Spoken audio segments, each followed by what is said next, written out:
violence. Instead of peaceful closure, we get morbidity. And we see all these reactions in Cleopatra's behaviour in this scene, which is the scene when a messenger arrives informing her that the great love of her life, Mark Antony, has married Octavia back in Rome. And she is horrified because this means the end of her great relationship, her great romance. And like a kind of death card, or in its reverse state, she reverts to quite strong feelings in opposition to the Emperor's card. So let's have a look. The first scene, the first moment in this scene, she's full of enthusiasm. The enthusiasm of the Empress. Ran thou thy fruitful tidings in mine ears that long have been barren. It speaks for itself, very sensual, the language, like her as a person. And then seduction and charm. She offers them, she's so excited about this, and she's so used to charming people physically, she says to the messenger, "Here, my bluest veins to kiss, a hand that kings have trembled kissing." She's making the most of her physical charms. And then, sense of abundance, she goes further. She starts taking off the gold from her arm, throwing it at the messenger, as long as he's got good news for her. Why? There's more gold for you if thou say Antony lives, because she only wants to hear good news. And then the messenger has to break the news. Well, just a moment. Before he does, he starts breaking the news, and she kind of catches on that maybe this isn't going to be good news at all. And she says, "If thou say he's dead, thou killest thy mistress." So here we get this very strong, very strong opposite. She's swinging from one extreme to the other, from the Empress to the death card. You kill me if you say that he's dead. And then he delivers the truth, and she breaks out into violence, the most infectious pestilence upon thee. And then she invokes violence, a violent end, not only for herself, for the messenger, for the whole of Egypt. To melt Egypt into Nile, and kindly creatures turn all into serpents.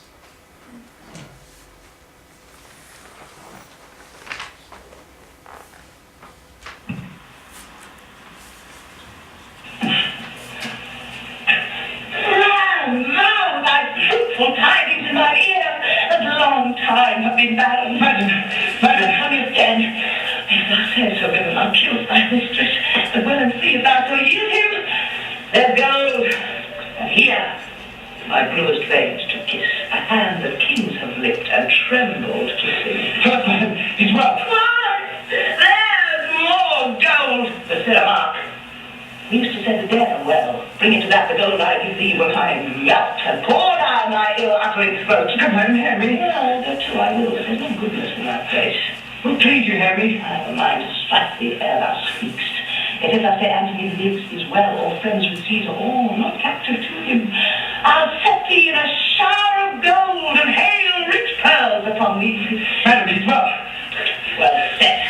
Friends with Caesar. An honest man. Caesar and he are greater friends than ever. Make me a fortune. Not yet, madam. But yet. Fly upon but yet as a jailer to bring forth some monstrous malefactor, pretty friend. Pour out the pack of matter to my ear. The good and bad together. He's friends with Caesar. State of health, thou said, and thou sayest free. Free, madam? No, I make no such report. He's bound unto Octavia. For what good turn? For the best turning to bed.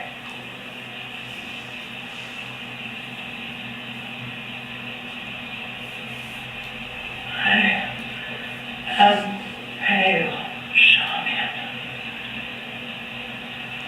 Madam, he's married to Octavia.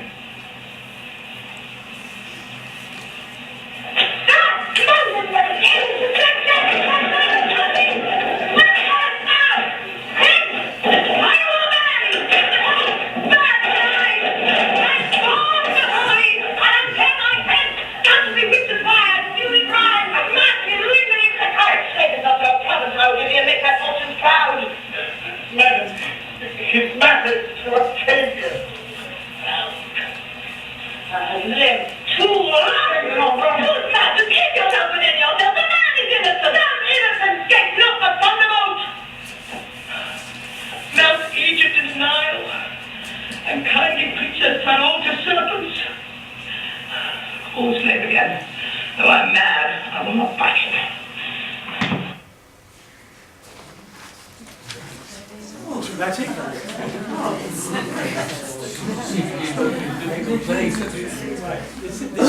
I think this should carry a parental warning, this lecture tonight. It's not all sweetness and light by any means. But this is Shakespeare. Okay, anybody got any comments? The beauty of life, how do you express it? How do you let go of it? Yes, I do. It reminded me of an area in astrology which on one level it governs relationships, but on political astrology it governs enemies. And how often do... It's an area that governs marriage, and marriage can lead to divorce and they become enemies. So I just correlate what you're saying with astrology, that area. With astrology, right. Okay. Anyone else? Any personal... Well, I think Shakespeare understood women. You think he did? Thank you. Yeah. I find it's one of the hardest things to deal with in life. If you really love someone, to let them go. The ageing process and death I've seen now in my parents and loved ones, and also divorce and separations, because you're trying to balance passion and wanting to be with those people with accepting that it can't last forever, or it is moving into another phase which you could call the spiritual world, where we will be united again. Thank you. Yeah. That's the consolation, I would say, to the conundrum.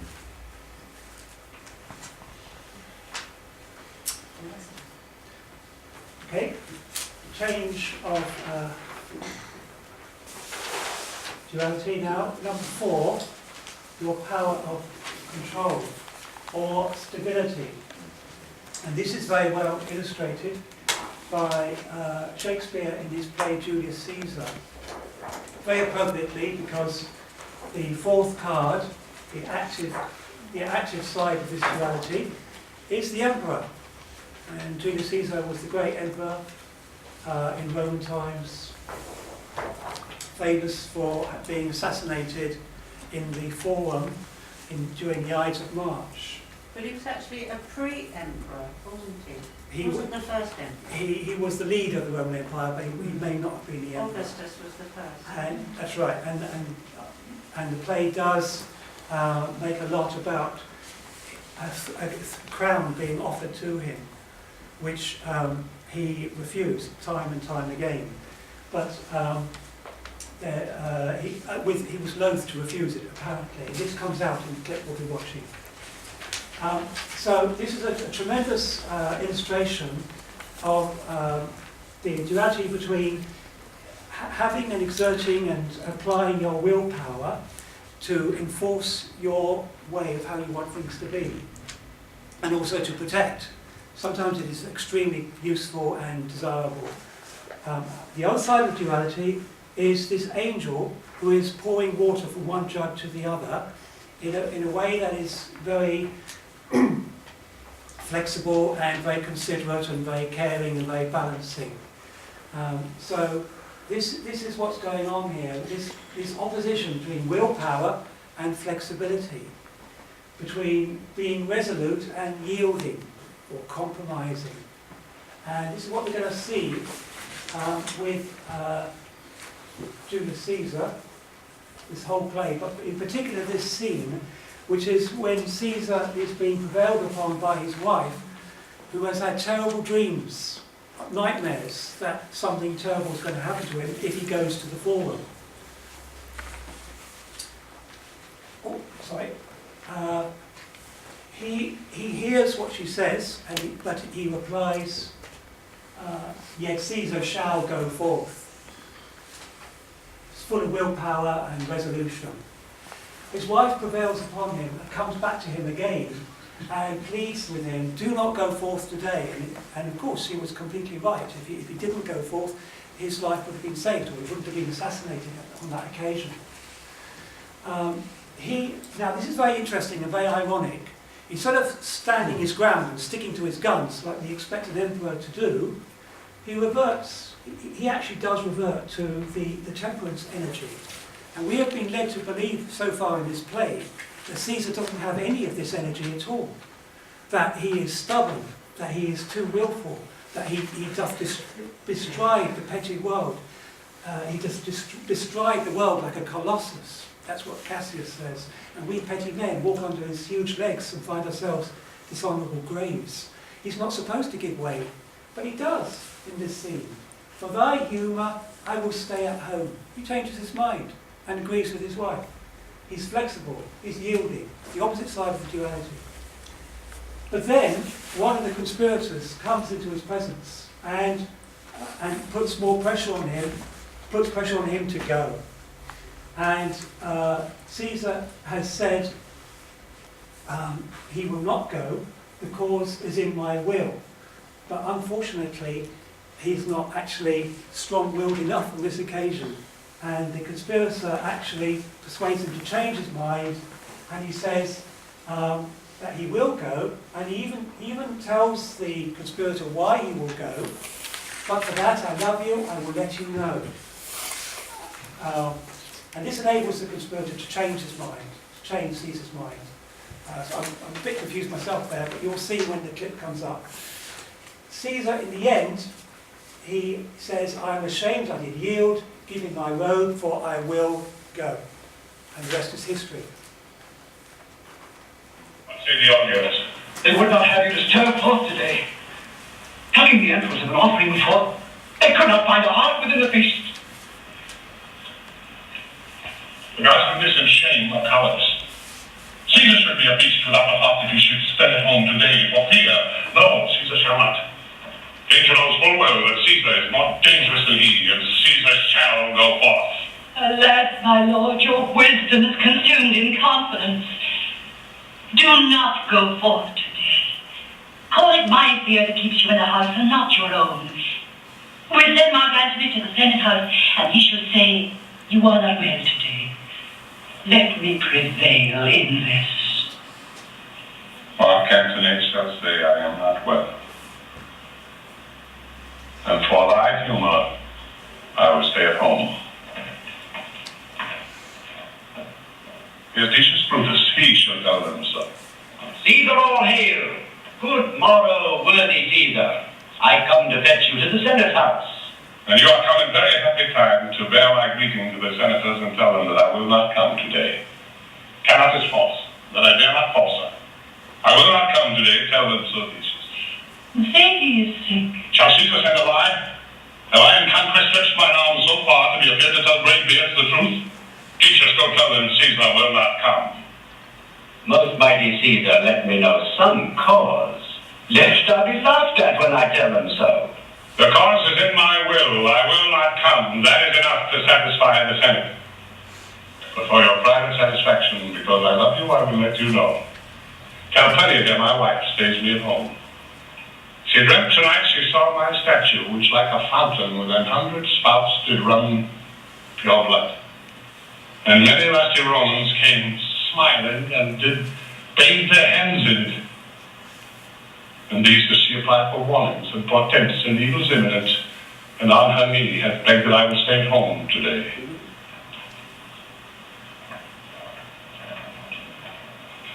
This dream is all misinterpreted. It was a vision fair and fortunate. Your statue spouting blood in many pipes, in which so many smiling Romans bathed, signifies that from you great Rome shall suck reviving blood, and that great men shall press for teachers, stains, relics, and cognizance. This by Calpurnia's dream is signified. And this way have you well expounded it. I happen you have heard what I can say, and know it now. The Senate have concluded to give this day a crown to mighty Caesar. If you shall send them word you will not come, their minds may change. Besides, it were a mock apt to be rendered for someone to say, break up the Senate till another time, when Caesar's wife shall meet with better dreams. If Caesar hide himself, shall they not whisper, lo, Caesar is afraid? Pardon me, Caesar, for my dear, dear love to your proceeding bid me tell you this, and reason to my love is liable. How foolish do your fears seem now, Calpurnia. I am ashamed I did yield to them. Give me my robe, for I will go.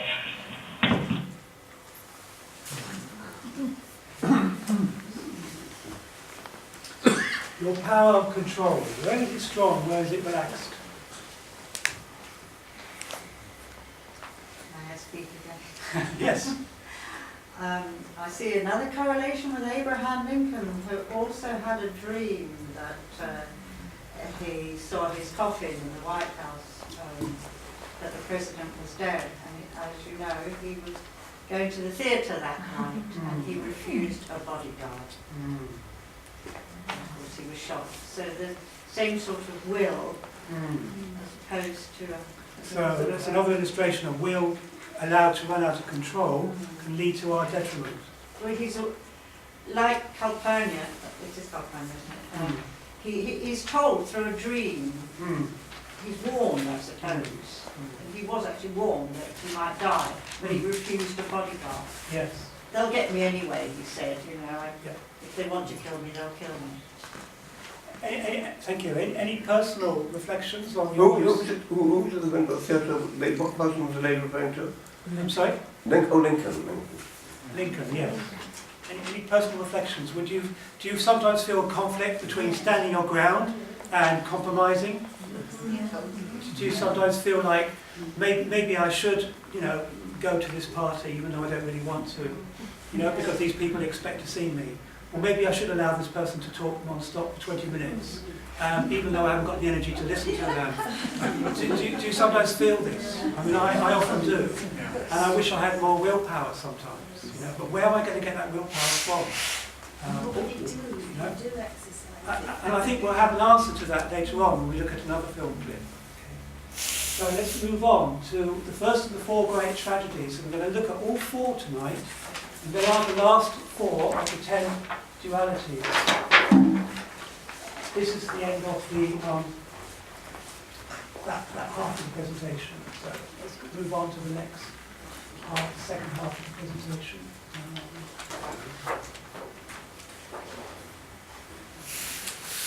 And that duality, that is action. The next one is action, and the play is Othello. Right, and the question is your action in the world. When and how is it ambitious? When and how is it humble? When and how are you like a warrior? You are noble, high status. When you are going out into the world to achieve, to strive, to seek to attain greatness. And when are you much more settled and devoted, staying at home, being humble, doing the cooking, the cleaning, the washing, and so on? That is being low status, if you like, in a relative way, to being high status, like the chariot. Okay? The chariot is ambitious and high status. The star is very selfless and devoted, humble and low status. And there's nothing wrong at all with being low status when you are simply nurturing the land, the home, the environment around you.